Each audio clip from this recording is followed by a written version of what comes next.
नमस्कार। मैं सुनीता कथा मंथन में आप सबका स्वागत करती हूँ। कथा मंथन में आज सुनिए मोहन राकेश जी की कहानी सौदा। मोहन राकेश जी की अन्य कहानियाँ आपको हमारी प्लेलिस्ट से मिल जाएंगी। लिंक आपको आई बटन में मिल जाएगा। दिन के 9 बजे थे और रोज की तरह पहलगांव के बाजार में चहल पहल शुरू हो गई थी।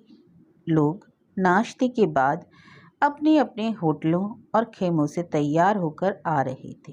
कई एक पार्टियां बाजार में एक सिरे से दूसरे सिरे तक चहलकदमी करती दिखाई दे रही थी।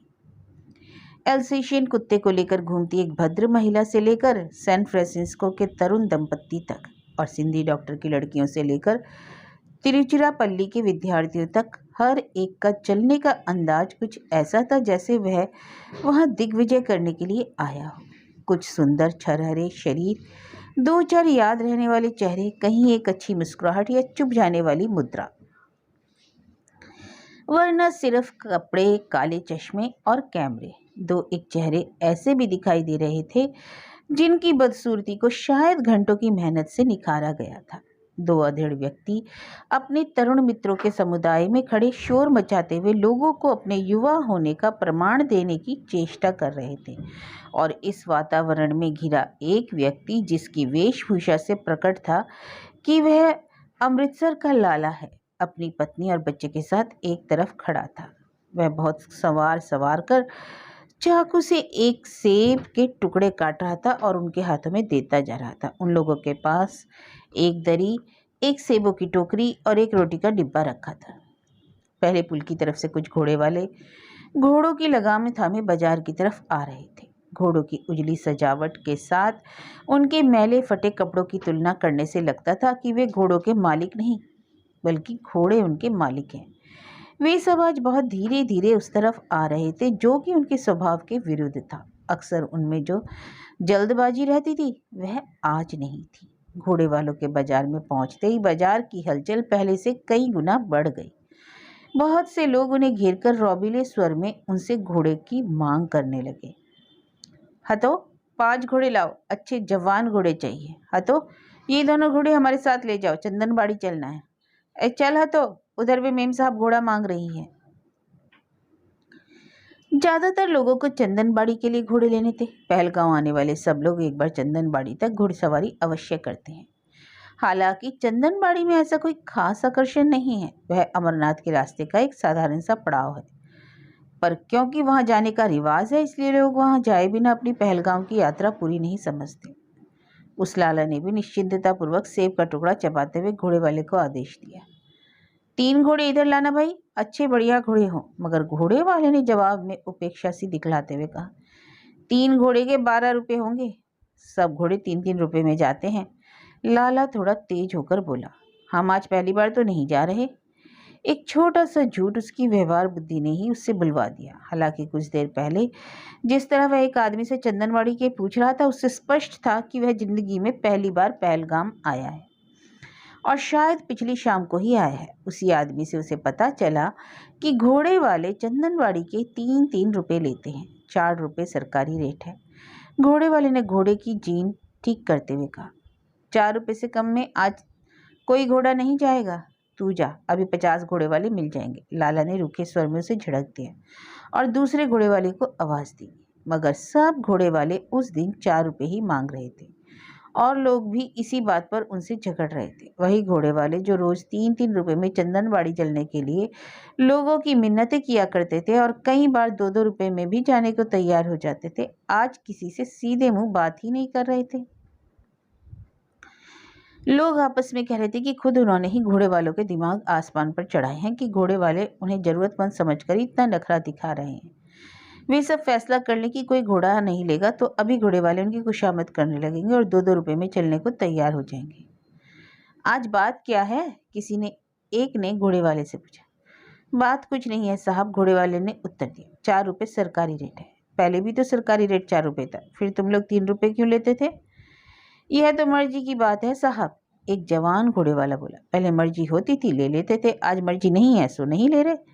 पर धीरे धीरे उधर इधर कि चहमे गोइयों से पता चल गया कि कल किसी बाबू ने घोड़े वाले को इस बात पर पीट दिया था कि वह चंदनबाड़ी के 3 की बजाय 4 रुपये लेना चाहता था। इसलिए सब घोड़े वालों ने आज फैसला किया था कि वे 4 रुपये से कम में चंदनबाड़ी नहीं जाएंगे। थोड़ी देर इंतजार कीजिए, ये लोग सभी अभी रास्ते पर आ जाएंगे, लाला ने आगे आते हुए कहा। आज हम इन्हें 4 रुपये दे देंगे तो कल को ये 5 रुपये मांगेंगे। जो जायज़ बनता है वही इन्हें देना चाहिए। थोड़ी देर रुकिए, अभी और घोड़े वाले आ जाएंगे। खालसा होटल का नौकर आवाज़ दे रहा था कि होटल में 18 घोड़े चाहिए, इसलिए वे सब घोड़े वाले खालसा होटल की तरफ चल दिए।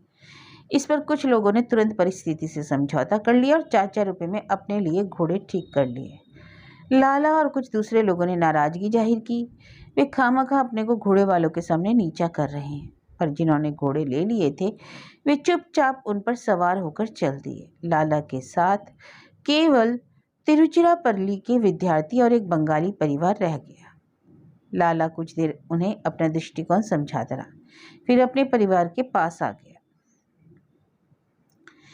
क्योंकि उस जगह काफ़ी बकझक हो चुकी थी, इसलिए अपनी पत्नी और बच्चे को साथ लिए पुल की तरफ चल दिया। उधर से और बहुत घोड़े वाले आ रहे थे। उसने उनमें से 3-4 को रोककर पूछा, पर हर एक ने 4 ही रुपए मांगे। वह कुछ दूर आगे जाकर उधर से लौट पड़ा। उसका बच्चा, जो सामने से आते हुए घोड़े को उत्सुकता की नज़र से देख लेता, चलते चलते ठोकरे खा रहा था। लाला आखिर मनी मन एक फैसला करके सड़क के बीचों बीच खड़ा हो गया। पास से गुजरते 3 घोड़ों को उसने रोक लिया और एक घोड़े वाले से कहा कि वह उसकी पत्नी को घोड़े पर बैठने में मदद दे। दूसरे घोड़े पर उसने बच्चे को बिठा दिया और तीसरे की रकाब में पांव रखकर इंतजार करने लगा कि घोड़े वाला आकर उसके शरीर को ऊपर उछाते। अरे कहाँ चलना है लाला? घोड़े वाले ने उसे सहारा देते हुए पूछ लिया। चंदनबाड़ी, कहता हुआ लाला घोड़े पर जमकर बैठ गया। चंदनबाड़ी? चंदनबाड़ी के 4-4 रुपये लगेंगे। लाला ने घोड़े की पीठ पर से एक विजेता की नज़र चारों तरफ डाली और घोड़े वाले की बात को महत्व न देकर कहा, बताओ लगाम किस तरह पकड़ते हैं? घोड़े वाले ने लगाम उसके हाथ में दे दी। बोला, 7-8 आने आपको बख्शीश के देने होंगे, जो मुनासिब है दे देंगे। लाला ने कहा, हम कभी किसी का हक नहीं रखते। उसने लगाम को हल्का सा झटका दिया, पर उससे घोड़ा आगे चलने की बजाय पीछे की तरफ घूम गया।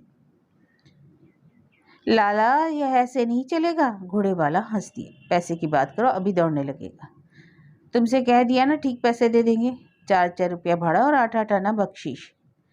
3-3 रुपया भाड़ा और 4-4 आना। उतर जाओ लाला, घोड़े वाला बीच में ही बोल उठा। 3 रुपये में आज कोई घोड़ा नहीं जाएगा। कैसे नहीं जाएगा? लाला गुस्से के साथ बोला। जब रोज जाता है तो आज भी जाएगा। नहीं जाएगा साहब, आज तो हरगिज ही नहीं जाएगा। तो हम भी घोड़े से नहीं उतरेंगे। खड़े रहो, जितनी देर खड़े रहना है। और पंजाबी गालियां मिलाकर वह ऐसे हिंदी बोलने लगा जिसमें केवल भाव ही भाव था, कला का स्पर्श नहीं।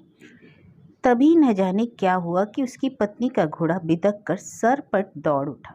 उस बेचारी ने संभलने की बहुत कोशिश की, पर कुछ गज जाते न जाते उसकी एक ही टांग जीन पर रह गई और वह सिर के बल गिरने को हो गई। घोड़े वाले ने दौड़कर वक्त पर घोड़े को रोक लिया। लाला ऐसी हालत में था कि वह बिना घोड़े वाले की मदद के उतर भी नहीं सकता था।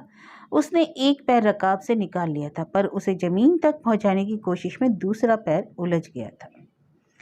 घोड़े वाले ने उसे सहारा देकर उतार दिया। तब तक उसकी पत्नी भी किसी तरह संभल कर उतर गई थी।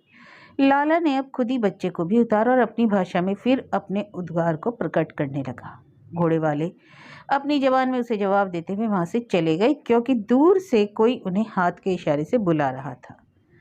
बंगाली परिवार और तिरुचिरापल्ली के विद्यार्थी भी अब घोड़ों पर सवार होकर आ रहे थे।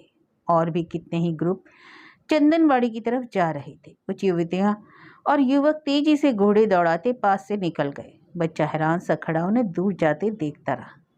लाला की पत्नी ने उससे कहा कि यदि चलना हो तो उन्हें भी और लोगों की तरह चुपचाप 4-4 रुपये में घोड़े ले लेने चाहिए। लाला ने जैसे बहुत बड़ा समझौता करते हुए उसकी बात मान ली और एक घोड़े वाले को आवाज़ दी कि उनके लिए 3 घोड़े ले आए। मगर घोड़े वाले ने दूर से ही कहा, नहीं साहब, घोड़ा खाली नहीं है। पास से निकलता एक और घोड़े वाला भी कहकर चला गया। तीसरे ने यह जवाब देना भी मुनासिब नहीं समझा। आखिर एक घोड़े वाले ने रुककर पूछ लिया, 4 रुपया भाड़ा और 1 रुपया बख्शीश मिलेगा। भाड़ा तो हम तुम्हें रेट के मुताबिक देंगे, लाला खिसियाने स्वर में बोला, पर बख्शीश हमारी मर्जी पर है। नहीं साहब, घोड़े वाले ने कहा, बख्शीश की बात भी पहले तय होनी चाहिए। उधर एक और साहब घोड़ा मांग रहा है, वह 1 रुपया बख्शीश देगा।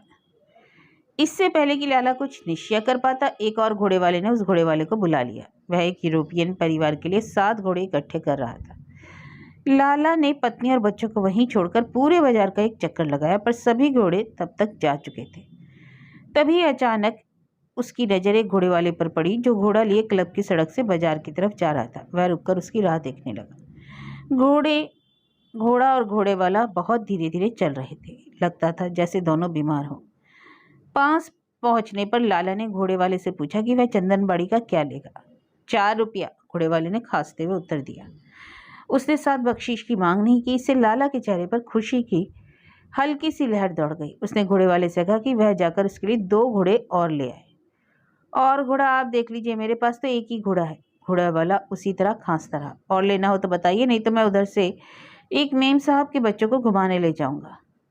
अरे तू मेरे साथ रह, अभी 2 घोड़े और मिल जाएंगे, लाला ने कहा और उसे साथ लिए हुए वहां आ गया जहां उसकी पत्नी खड़ी थी। वहां आकर उसने गर्व के साथ पत्नी को बतलाया कि अब बिना बख्शीश के 4-4 रुपए में घोड़े मिल रहे हैं और हो सकता है कि थोड़ी देर में इससे भी कम में मिलने लगे।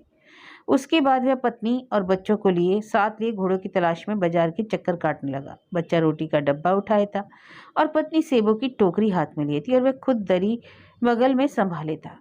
घोड़े वाला उनके पीछे पीछे घोड़े की लगाम थामे खांसता हुआ चल रहा था। वे बहुत देर बाजार में इसी तरह ऊपर से नीचे चक्कर काटते रहे, पर कहीं उन्हें एक भी और खाली घोड़ा नजर नहीं आया।